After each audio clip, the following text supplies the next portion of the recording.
Letters from a Stoic by Seneca. Letter 74.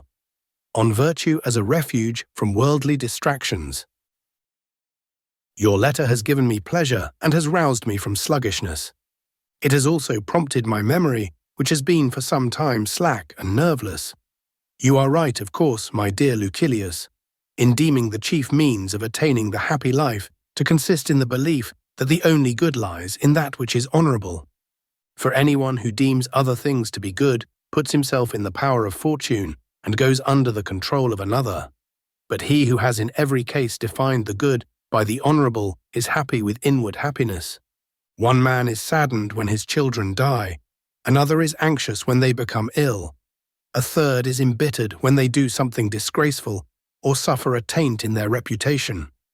One man, you will observe, is tortured by passion for his neighbour's wife, another by passion for his own. You will find men who are completely upset by failure to win an election, and others who are actually plagued by the offices which they have won. But the largest throng of unhappy men among the host of mortals are those whom the expectation of death, which threatens them on every hand, drives to despair. For there is no quarter from which death may not approach. Hence, like soldiers scouting in the enemy's country, they must look about in all directions and turn their heads at every sound. Unless the breast be rid of this fear, one lives with a palpitating heart. You will readily recall those who have been driven into exile and dispossessed of their property. You will also recall, and this is the most serious kind of destitution, those who are poor in the midst of their riches. You will recall men who have suffered shipwreck, or those whose sufferings resemble shipwreck. For they were untroubled and at ease, when the anger, or perhaps the envy of the populace, a missile most deadly to those in high places, dismantled them like a storm which is wont to rise when one is most confident of continued calm, or like a sudden stroke of lightning which even causes the region round about it to tremble. For just as anyone who stands near the bolt is stunned and resembles one who is struck so in these sudden and violent mishaps, although but one person is overwhelmed by the disaster, the rest are overwhelmed by fear, and the possibility that they may suffer makes them as downcast as the actual sufferer. Every man is troubled in spirit by evils that come suddenly upon his neighbour. Like birds who cower even at the whir of an empty sling, we are distracted by mere sounds as well as by blows. No man, therefore, can be happy if he yields himself up to such foolish fancies. For nothing brings happiness unless it also brings calm. It is a bad sort of existence that is spent in apprehension. Whoever has largely surrendered himself to the power of fortune has made for himself a huge web of disquietude from which he cannot get free. If one would win a way to safety, there is but one road: to despise externals and to be contented with that which is honourable. For those who regard anything as better than virtue, or believe that there is any good except virtue, are spreading their arms to gather in that which fortune tosses abroad and are anxiously awaiting her favours. Picture now to yourself that fortune is holding a festival and is showering down honours, riches and influence upon this mob of mortals. Some of these gifts have already been torn to pieces in the hands of those who try to snatch them. Others have been divided up by treacherous partnerships, and still others have been seized to the great detriment of those into whose possession they have come. Certain of these favours have fallen to men while they were absent-minded. Others have been lost to their seekers because they were snatching too eagerly for them, and, just because they are greedily seized upon, have been knocked from their hands. There is not a man among them all, however, even he who has been lucky in the booty which has fallen to him, whose joy in his spoil has lasted until the morrow. The most sensible man, therefore, as soon as he sees the dole being brought in, runs from the theatre, for he knows that one pays a high price for small favours. No one will grapple with him on the way out or strike him as he departs. The quarrelling takes place where the prizes are. Similarly with the gifts which fortune tosses down to us. Wretches that we are, we become excited, we are torn asunder, we wish that we had many hands, we look back now in this direction and now in that. All too slowly, as it seems, are the gifts thrown in our direction. They merely excite our cravings, since they can reach but few and are awaited by all. We are keen to intercept them as they fall down. We rejoice if we have laid hold of anything, and some have been mocked by the idle hope of laying hold. We have either paid a high price for worthless plunder with some disadvantage to ourselves, or else have been defrauded and are left in the lurch. Let us, therefore, withdraw from a game like this and give way to the greedy rabble. Let them gaze after such goods which hang suspended above them, and be themselves still more in suspense. Whoever makes up his mind to be happy should conclude that the good consists only in that which is honorable. For if he regards anything else as good, he is, in the first place, passing an unfavorable judgment upon Providence because of the fact that upright men often suffer misfortunes, and that the time which is allotted to us is but short and scanty, if you compare it with the eternity which is allotted to the universe. It is a result of complaints like these that we are unappreciative in our comments upon the gifts of heaven. We complain because they are not always granted to us, because they are few and unsure and fleeting. Hence we have not the will either to live or to die. We are possessed by hatred of life, by fear of death. Our plans are all at sea, and no amount of prosperity can satisfy us. And the reason for all this is that we have not yet attained to that good which is immeasurable and unsurpassable, in which all wishing on our part must cease, because there is no place beyond the highest. Do you ask why virtue needs nothing? Because it is pleased with what it has, and does not lust after that which it has not. Whatever is enough is abundant in the eyes of virtue. Dissent from this judgment and duty and loyalty will not abide, for one who desires to exhibit these two qualities must endure much that the world calls evil. We must sacrifice many things to which we are addicted, thinking them to be goods. Gone is courage, which should be continually testing itself. Gone is greatness of soul, which cannot stand out clearly unless it has learned to scorn as trivial everything that the crowd covets as supremely important. And gone is kindness and the repaying of kindness if we fear toil, if we have acknowledged anything to be more precious than loyalty, if our eyes are fixed upon anything except the best. But to pass these questions by, either these so-called goods are not goods, or else man is more fortunate than God, because God has no enjoyment of the things which are given to us.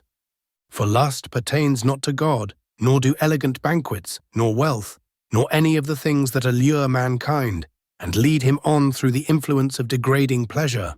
Therefore it is either not incredible that there are goods which God does not possess, or else the very fact that God does not possess them is in itself a proof that these things are not goods. Besides, many things which are wont to be regarded as goods are granted to animals in fuller measure than to men. Animals eat their food with better appetite, are not in the same degree weakened by sexual indulgence, and have a greater and more uniform constancy in their strength. Consequently, they are much more fortunate than man, for there is no wickedness, no injury to themselves in their way of living.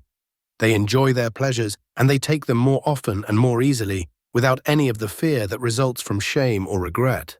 This being so, you should consider whether one has a right to call anything good in which God is outdone by man.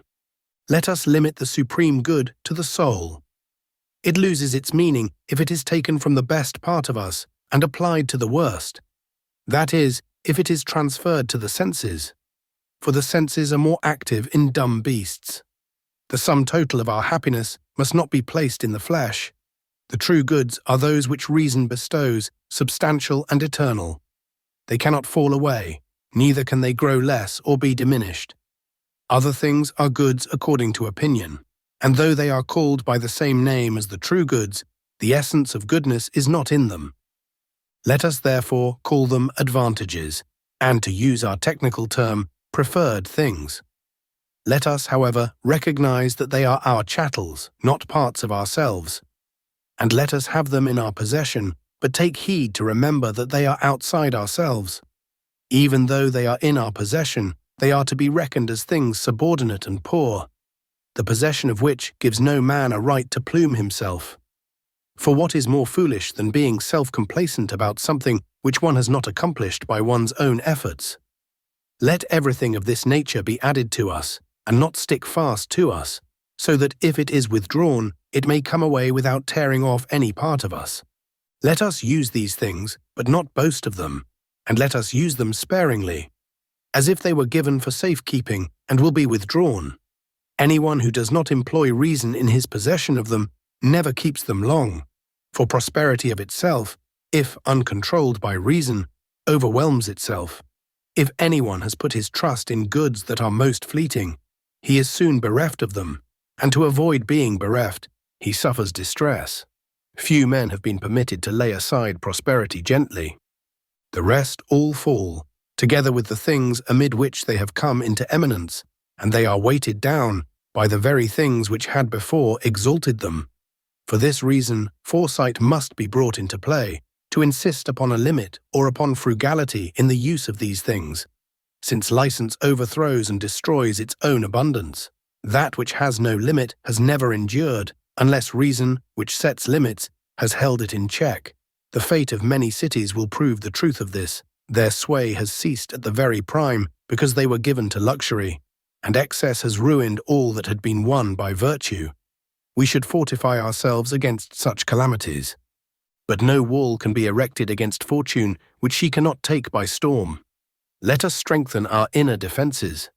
If the inner part be safe, man can be attacked, but never captured.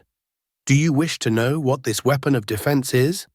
It is the ability to refrain from chafing over whatever happens to one, of knowing that the very agencies which seem to bring harm are working for the preservation of the world, and are a part of the scheme for bringing to fulfillment the order of the universe and its functions. Let man be pleased with whatever has pleased God. Let him marvel at himself and his own resources for this very reason, that he cannot be overcome, that he has the very powers of evil subject to his control, and that he brings into subjection chance and pain and wrong by means of that strongest of powers, reason. Love reason. The love of reason will arm you against the greatest hardships. Wild beasts dash against the hunter's spear through love of their young, and it is their wildness and their unpremeditated onrush that keep them from being tamed. Often a desire for glory has stirred the mind of youth to despise both sword and stake. The mere vision and semblance of virtue impel certain men to a self-imposed death. In proportion as reason is stouter and steadier than ally of these emotions, so much the more forcefully will she make her way through the midst of utter terrors and dangers.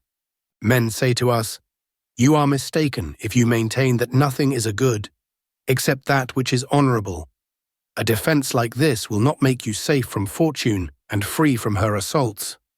For you maintain that dutiful children and a well-governed country and good parents are to be reckoned as goods.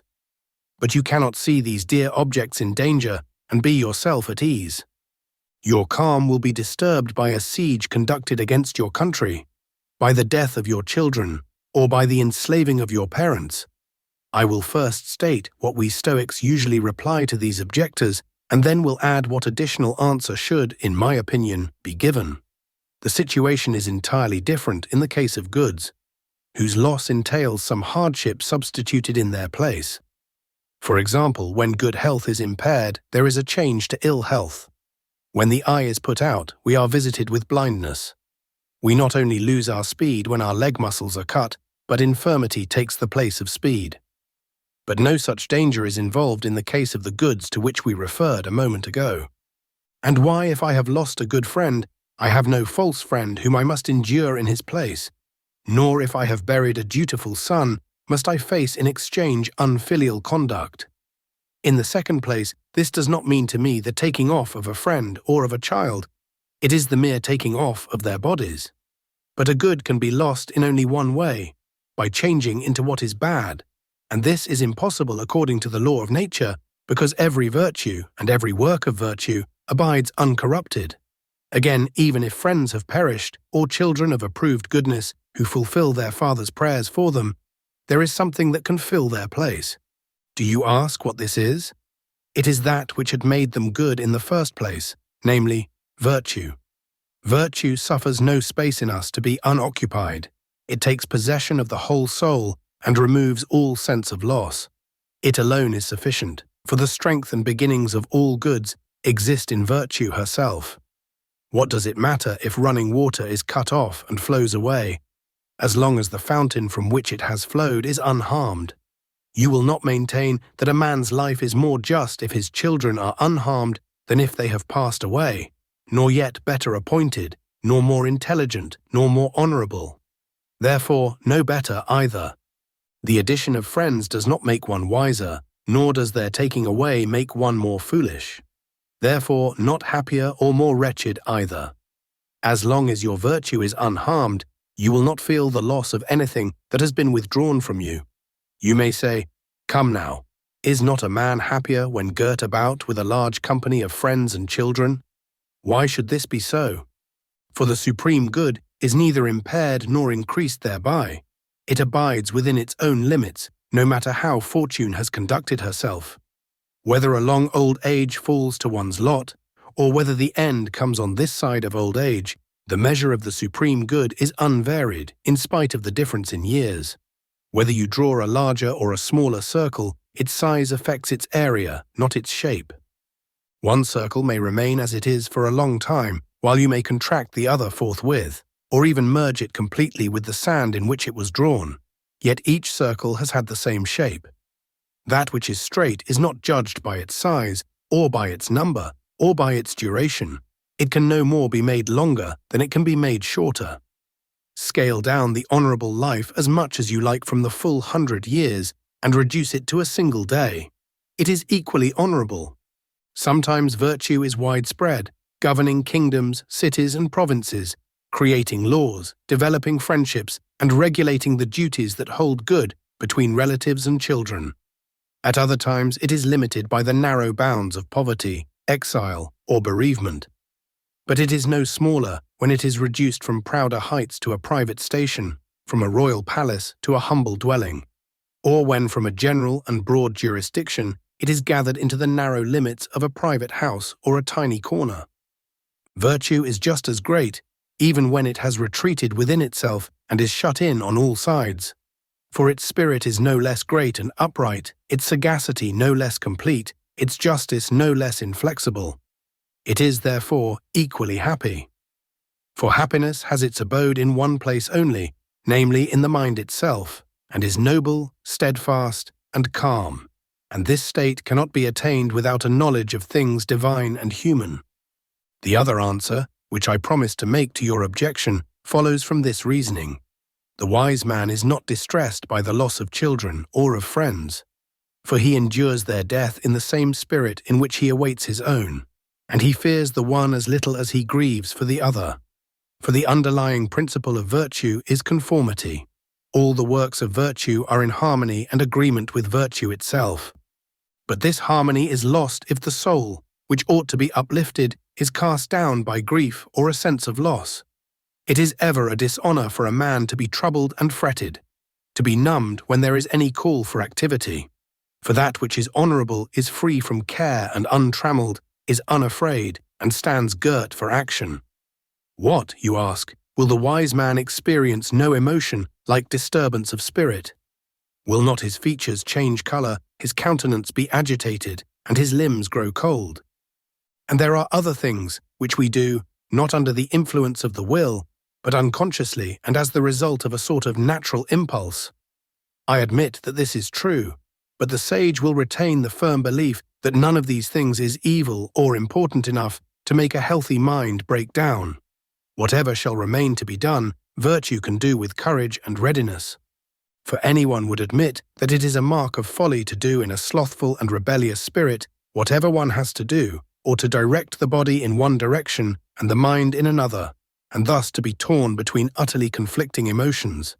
For folly is despised precisely because of the things for which she vaunts and admires herself, and she does not do gladly even those things in which she prides herself. But if folly fears some evil, she is burdened by it in the very moment of awaiting it, just as if it had actually come, already suffering in apprehension. Whatever she fears, she may suffer. Just as in the body symptoms of latent ill health precede the disease, there is, for example, a certain weak sluggishness, a lassitude which is not the result of any work, a trembling and a shivering that pervades the limbs. So the feeble spirit is shaken by its ills a long time before it is overcome by them. It anticipates them and totters before its time. But what is greater madness than to be tortured by the future and not to save your strength for the actual suffering, but to invite and bring on wretchedness? If you cannot be rid of it, you ought at least to postpone it. Will you not understand that no man should be tormented by the future? The man who has been told that he will have to endure torture 50 years from now is not disturbed thereby, unless he has leaped over the intervening years and has projected himself into the trouble that is destined to arrive a generation later. In the same way, souls that enjoy being sick and that seize upon excuses for sorrow are saddened by events long past and effaced from the records. Past and future are both absent. We feel neither of them, but there can be no pain except as the result of what you feel. Farewell.